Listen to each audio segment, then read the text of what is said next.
Hello दोस्तों।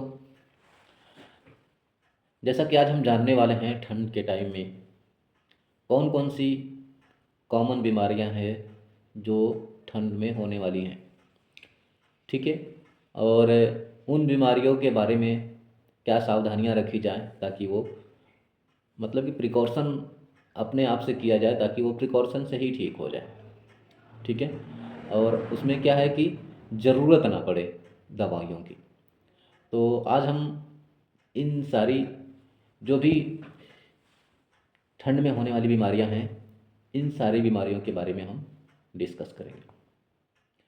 सबसे पहले आप ठंड के टाइम में बहुत ही कॉमन बीमारी होने वाली है जो खासकर ठंड के टाइम में बहुत ज़्यादा होती है, वो क्या होता है? कॉन्स्टिपेशन। कॉन्स्टिपेशन का मतलब कब्जियत।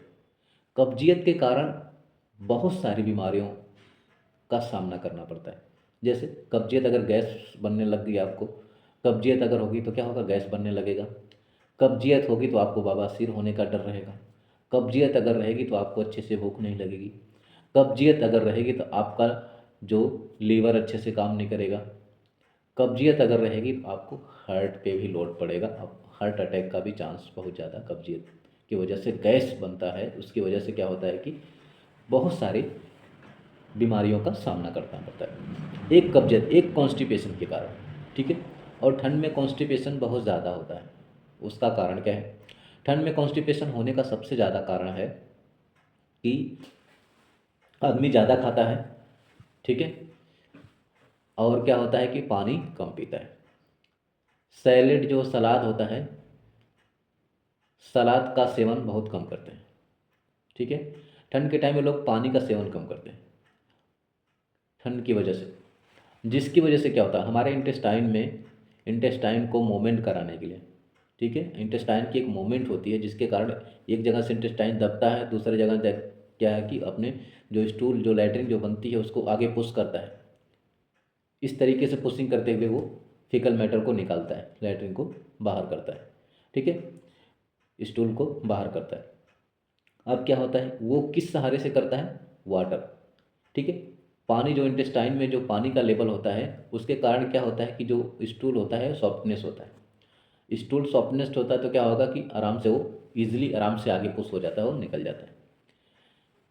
दूसरा क्या होता है कि अगर पानी आपने कम पिया है, पानी आपने कम पिया, और ठंड के टाइम में ज़्यादातर लोग पानी कम पीते हैं। ठीक है। ठंड के टाइम में लोग पानी कम पीते हैं जिसके कारण क्या होता है पानी की थोड़ा कमी होने लगती है। पानी की कमी होगी तो क्या होगा कि कॉन्स्टिपेशन होने लगेगा। जब पानी की कमी होगी तो क्या होगा, स्टूल जो होगा उसको पुश करने में थोड़ा सा क्या होगा कि दिक्कत होगा। जब पानी हो जाएगा तो लचीला हो जाता है। ठीक है। सॉफ्टनेस हो जाता है तो आराम से स्टूल निकल जाता है। अगर पानी की कमी होगी तो क्या होगा, वो हार्ड हो जाएगा, तो वो सही से निकलता नहीं है। जब हार्डनेस हो जाता है तो वो धीरे धीरे क्या होता है कि लैट्रिन के रास्ते में जब ज़्यादा मतलब प्रेशर करोगे तो लैट्रिन के रास्ते में क्या होता है, छिल जाता है। छिलने के कारण क्या होता है कि आपको फिशर, पाइल्स, इस तरीके की बीमारियां धीरे धीरे होने लगती हैं। ठीक है। इसका निवारण कैसे किया जाएगा? ठीक है। इसका प्रिकॉशन आपने कॉन्स्टिपेशन की वजह से कितनी बीमारियों के बारे में जान लिए। निवारण के लिए सबसे पहले कॉन्स्टिपेशन नहीं होने देना है, मतलब कि आपको कब्जियत नहीं होने देना, कब्ज नहीं होने देना। ये कैसे आप इसको सुधार सकते हैं? पहला क्या है कि पानी ज़्यादा से ज़्यादा पीना है। दूसरा, खाते टाइम पानी नहीं पीना, खाना खाने के आधे घंटे बाद पानी पीना है। ठीक है। सोने से, जब सोने जाते हैं उसके पहले पानी पी के ही सोना है। पानी पी के सोना ताकि पानी की क्वांटिटी आपको हाइड्रेट रहे। ठीक है। पानी आपका प्रॉपर उस तरीके से। दूसरा, सुबह से, सुबह जब उठेंगे सुबह के टाइम फ्रेश होने से पहले आपको पानी पी के कम से कम थोड़ा सा टहलना चाहिए। ठीक है। वॉकिंग करना चाहिए। वॉकिंग करने के बाद आपको फ्रेश होने जाओगे तो आप अच्छे से हो जाओगे। ये है नेचुरली। दूसरा क्या है, कुछ अगर मदद लेना चाहते हैं किसी चीज़ का, तो मान के चलो कि अगर शाम को पपीता मिल जाता है तो पपीता आप 100 ग्राम कम से कम पपीता खाएंगे तो पपीता जो होता है कि वो कॉन्स्टिपेशन नहीं होने देता। ठीक है। ये फाइबर डाइट है। सलाद हो गया, प्याज हो गया, ये सब चीज़ें अगर खाएंगे आप तो इससे क्या होता है, फाइबर डाइट होता है जिसकी वजह से मोशन बनते हैं, और क्या होता है इसमें सॉफ्टनेस होता है, और सॉफ्टनेस की वजह से मोशन आराम से निकल जाता है। ठीक है। तो ये सारी चीज़ें हैं आपका कॉन्स्टिपेशन नहीं होने का। मान के चलिए अगर नहीं, इतना करने के बावजूद भी नहीं हो रहा है, ये सब नहीं कर पा रहे हो, तो कुछ मेडिसिन की भी ज़रूरत पड़ती है जिसको लेना चाहिए। ठीक है, जैसे जो मार्केट में बहुत ज़्यादा आपको देखने को मिलती, क्रीमाफिन हो गया, या लैक्टुलोज सिरप हो गया, या कुछ टैबलेट आते हैं जो, ठीक है, जैसे कैस्टोफिन हो गया, ठीक है, या कोई कोई कायम चूर्ण वगैरह जो होता है इसकी मदद ले लेता है। तो आप किसी तरीके से मदद लेके, जैसे ये जो मेडिसिन लेंगे, मेडिसिन क्या होता है कि मेडिसिन की कभी कभी आदत बन जाती है, इसलिए नेचुरली आप क्या हो कि जब भी खाना खाते हैं, खाना खाने के बाद कम से कम आपको हाफ एन आवर, आधे घंटे कम से कम आपको टहलना है। कम से कम हाफ एन आवर आपको खाना खाने के बाद टहलते रहना, ताकि डाइजेशन आपका अच्छे से हो जाए।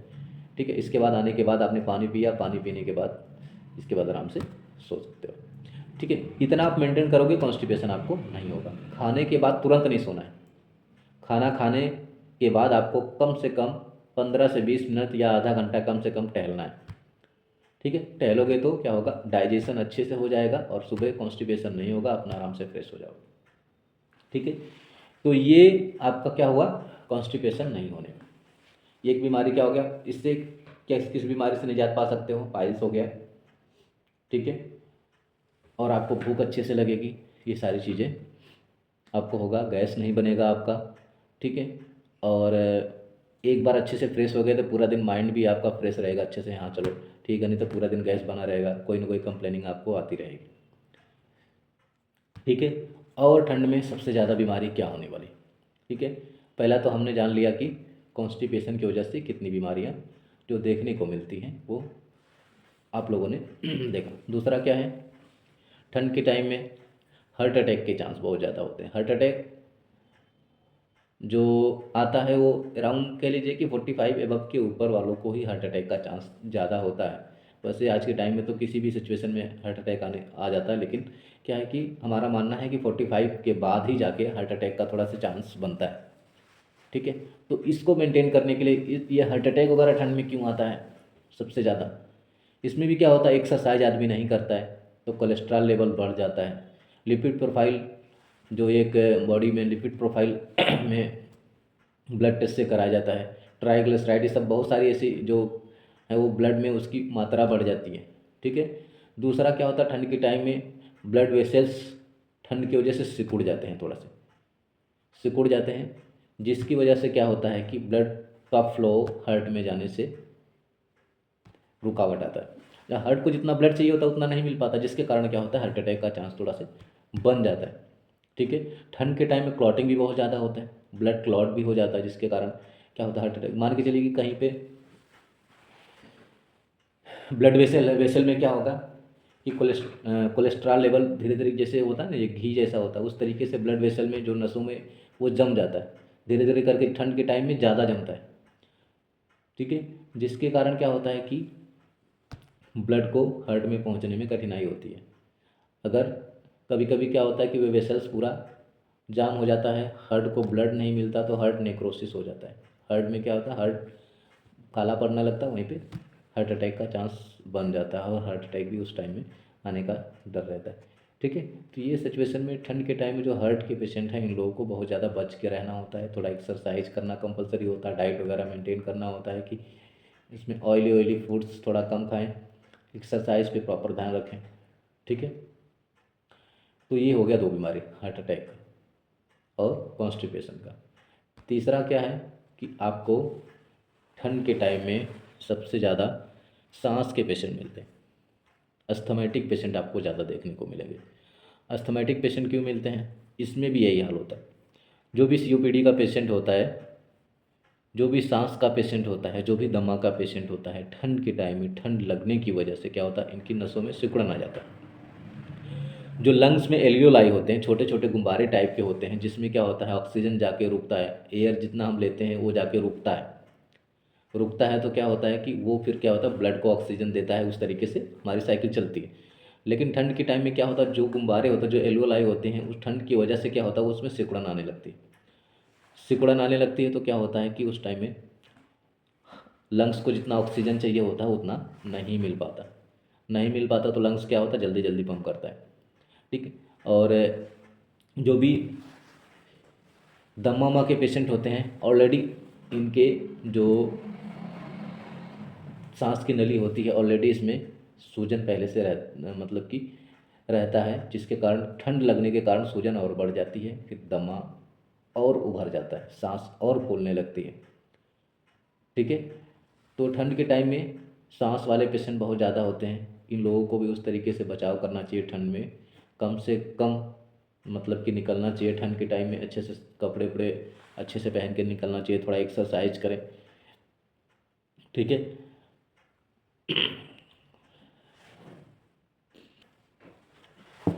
और ठंड के टाइम में जो भी सीओपीडी पेशेंट है, जो भी अस्थमेटिक पेशेंट है, जो भी दमा के पेशेंट है, इन लोगों को कॉन्स्टिपेशन जो होता है, जो कब्जियत होती है, बहुत ज़्यादा होती है। ऐसे सिचुएशन में उन लोगों को कब्जियत नहीं होने देना। अगर कब्जियत होगी तो दम और फूलेगा, क्योंकि जब भी वो लोग को प्रेशर लगाना पड़ेगा। ठीक है। कब्जियत के लिए, लैट्रिन के लिए, स्टूल पास आउट करने के लिए उनको प्रेशर लगाना पड़ेगा।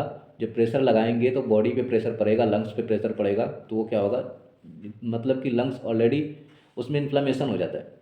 जो भी एल्वोलाई होती हैं उसमें सीओपीडी के पेशेंटों में इन्फ्लामेशन हो जाता है, सूजन सी हो जाती है। ठीक है। तो क्या होता है, जब कॉन्स्टिपेशन में प्रेशर लगाना पड़ता है तो उस पर भी प्रेशर पड़ता है, तो दम ज़्यादा फूलने लगता है।